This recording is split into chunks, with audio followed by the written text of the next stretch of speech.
ಗಿಲ್ಲಿ ನೀನೇನೇ ಹೇಳು, ಕರ್ನಾಟಕದಲ್ಲಿರೋ ಒಂದಷ್ಟು ನದಿಗಳ ಹೆಸರು ಹೇಳೋ. ಗಂಗಾ, ತುಂಗಾ, ಯಮುನಾ, ಕಾವೇರಿ. ಸಾಕ್ಬಿಡು. ಎಲ್ಲಾ ನದಿಗೂ ಯಾರ ಹೆಸರು ಇಟ್ಟಿದ್ದಾರೆ? ನಾವ್ ಹೆಣ್ಮಕ್ಳ ಹೆಸರಲ್ವಾ?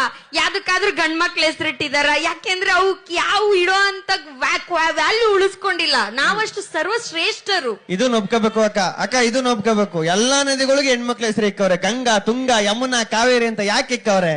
ನದಿಗಳು ಒಂದ್ ಕಡೆ ನಿಲ್ಲಲ್ಲ, ಹೆಣ್ಮಕ್ಳು ಒಂದ್ ಕಡೆ ಇರಲ್ಲ, ಒಯ್ತಾ ಇರ್ತಾರೆ ಅಂತ. ಅದೇ ನಮ್ ಗಂಡು ಮಕ್ಳಿಗೆ ನೋಡು, ಬಡ್ಡಯ್ಯನ್ ಬಾವಿ, ಭೂತಯ್ಯನ್ ಕೆರೆ, ಮಾದಪ್ಪನ್ ಕಟ್ಟೆ ಅಂತ ಇಕ್ಕಿರ್ತಾರೆ. ಯಾಕೆ? ಬಾವಿ ಕೆರೆ ನೀರು ಎಲ್ಲೂ ಹೋಗಲ್ಲ, ನಾವು ಗಂಡು ಮಕ್ಳು ಎಲ್ಲೂ ಹೋಗಲ್ಲ, ನಿಯತ್ತಾಗಿ ಒಂದೇ ಕಡೆ ಇರ್ತೀವಿ ನಾವು. ನಿಯತ್ ಜಾಸ್ತಿ ನಮ್ಗೆ.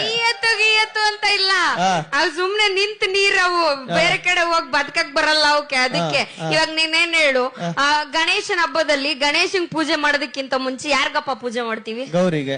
ಗೌರಿಗ್ ತಾನೇ